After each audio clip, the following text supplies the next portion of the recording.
All right, good evening, and thank you all for joining us for our True Talk Thursday podcast, a platform that encourages a thought-provoking conversation about topics centered around education. What's so neat about this podcast is that you'll hear opinions, experiences, research, and ideas from various perspectives.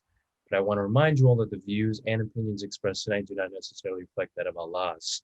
Now, driving the conversation tonight, kicking off the first podcast of the 2021 year, we have the executive director of Allah's, Maria Armstrong. Thanks, Francois.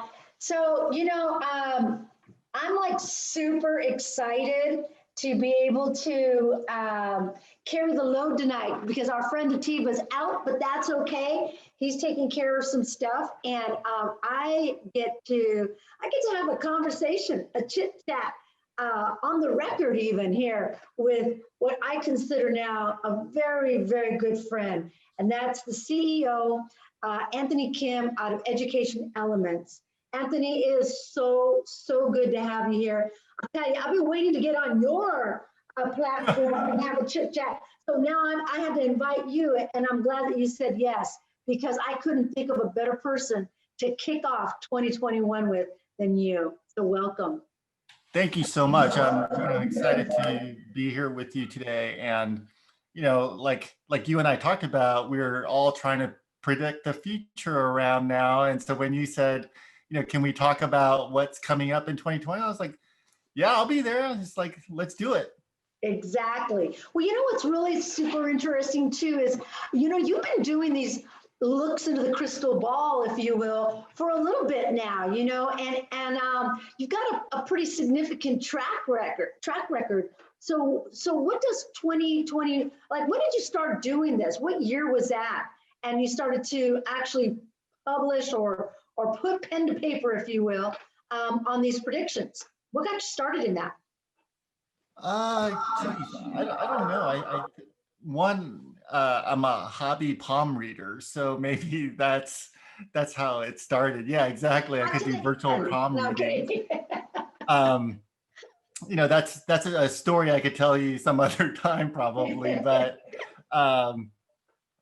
one of the things that I think predictions always did for me was it exposed ideas that I might not have thought about just because of my limited perspective on the things that I know. And so when I always look for people's predictions, because if someone said, hey, I predict that as of today, like Elon Musk would be the richest man in the world, I would be like, I couldn't imagine that, right? Like, so what I think predictions are designed to do is kind of allow you to imagine what seems so impossible in conditions that are like kind of blank slate, right?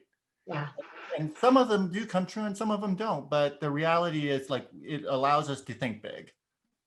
I love that. So it almost sounds like, predictions is a way to get those creative juices flowing. It sparks an idea, and where it goes, who knows?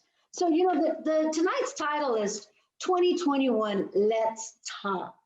And boy, we could change that title to really reflect on a whole lot of things, because as much as folks couldn't wait for that ball to drop on New Year's Eve, here it is, just a few days into 2021, and stuff's happening. So when it comes to education, particularly in the past 10 months, what do you think has been helpful to, I don't know, want to call it, to inform or to make predictions about the next 6 months or next year? This the rest of the full year. What do you think? That those 10 months have done. Well, when you were talking about the ball dropping and stuff, I was like, I hope you don't mention Cyndi Lauper's performance, but what I was actually, I read a article, a blog post in a magazine called Scary Mommy Today or something like that, Scared Mommy or something like that.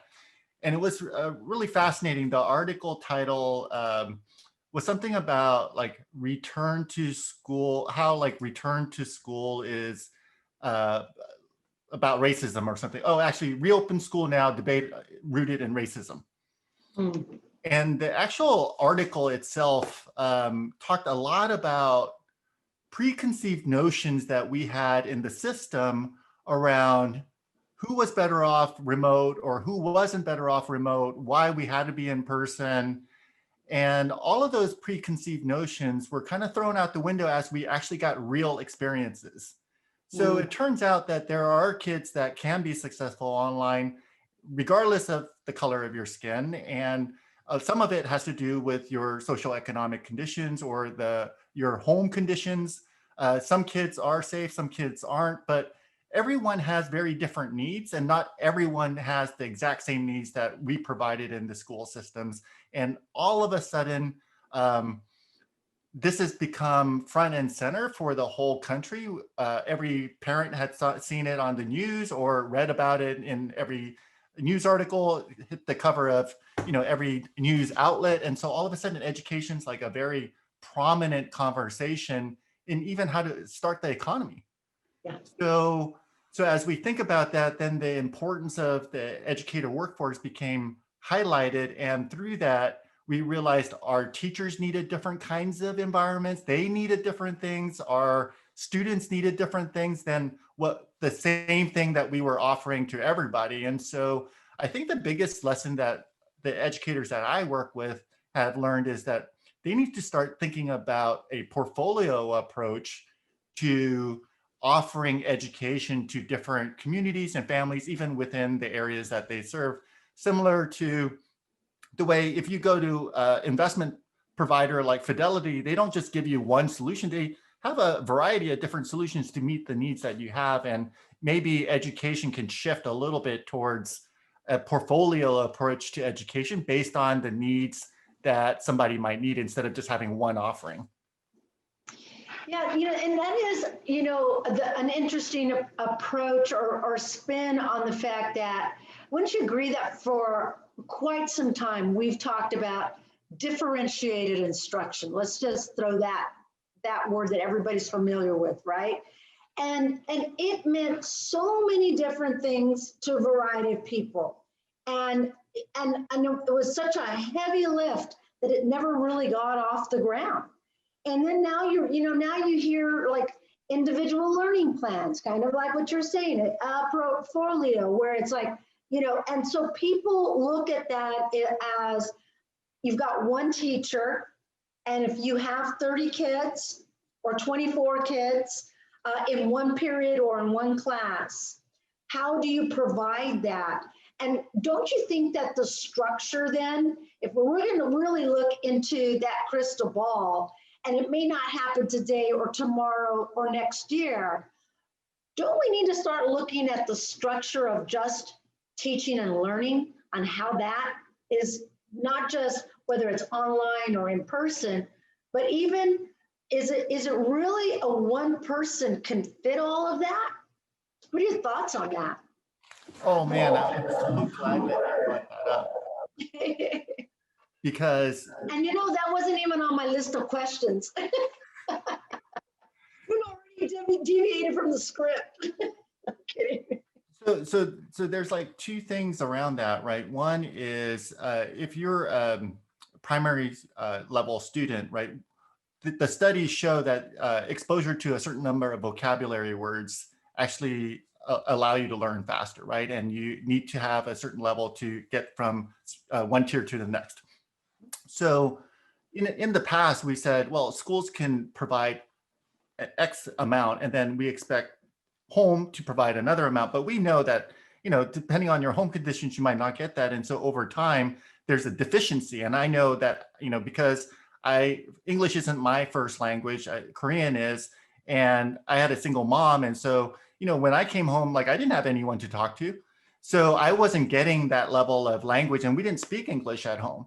So if you think about it that way, then it's like, how can I continue to get exposure to language? And it's through reading, right? It's through videos and things like that. And so me now living in Las Vegas, I started thinking about what a 24-hour education system might look like. because in Las Vegas, everything's kind of open 24 hours. And as I was thinking about the district, they only offer schooling from, let's say, 8 to 3, right? But there's large amounts of work happening after hours there, right? Because casinos are open after hours. I could get my haircut at 3 o'clock in the morning. I could get dinner at 1 o'clock in the morning. So there are a lot of things that I could access. So there are obviously people that are working there. So I was like, what's happening with the families while that's happening? And so it doesn't mean that a school building needs to be open 24 hours with staff and 30 kids in there, just like hotels are open 24 hours, but they're not staffed the same way all night. And so I think there's an opportunity that we've learned through this experience where we can make learning available 24 hours and provide different kinds of services at different times of day, and also have in-person instruction. But we really need to predict the future and think creatively about what's possible. Yeah, and it's one of those things too where I remember even as a principal in one of my schools where listening to our teachers and just how do we really close that gap? We've been talking about closing the gap, narrowing the gap, because we couldn't even fathom the idea of closing it. So how do we narrow it? And and listening to those conversations back then, which has been a minute, it was how creative can we get within the confines or even constraints, right, of the system that we were in, and the conversation even came to even within our our ninth grade algebra teachers. Let's just use them because they were that was a really good example that we had great conversation around. It was, there are certain aspects of algebra in its entirety that some teachers they just knock it out the ballpark, and others that, right next door are struggling with. And I kept thinking, well, how do we get the best of the best to the kids? There's a lot of different ways. And, technology has been around for us to be able to get creative and being able to do that, whether it's having one teacher broadcast to the masses on that particular concept or subject, whatever it is. And then I started to think down, in the lower grades, because we want to catch learning early. And we have one teacher for all subject matter to this group of kids. And then we expect for them to all come out, quote, like cookies on a conveyor belt. And it boggles the mind that with everything we have to our avail at any point into history, we have the capacity and the learnings behind it right here, right now. Yet we're still in a frame that has been played out. I don't know how else to say it, but it's just been played out. Yeah, I mean, but it's not just education, right? What's been fascinating the last couple weeks is several new movies premiered, and they had to reinvent the way they premiered the movies, like Soul, right? Because movie theaters are closed. And so before, everybody thought you had to premiere a movie at a movie theater, right? And you try to get those box office numbers that day. But now we're starting to build the habit in people's families that it's okay to pay. I don't know, I guess they charge $30 or something for these movies, but it's okay to pay that much to watch a premiere at home. But I guess it's still cheaper than going out, paying, $15 for a ticket per person, and then buying $8 buckets of popcorn and, $10 sodas, whatever it is. So I guess it's still cheaper, but all of a sudden, the industry is rethinking how they can premiere movies. And I think that's the kind of innovation that this situation is spurring, is forcing us to think about what we're trying to solve for differently. Awesome. And you know what? That's a great spot for us to pause so that people can start thinking about that. And then we're going to come back and we're going to continue this conversation. Hey there, and don't forget, if you like what you hear and want to gain some more insight into what school districts are facing now, then tune in every Thursday at 7 p.m. or subscribe below. We thank you for joining us, and we look forward to seeing you next week. Have a great night.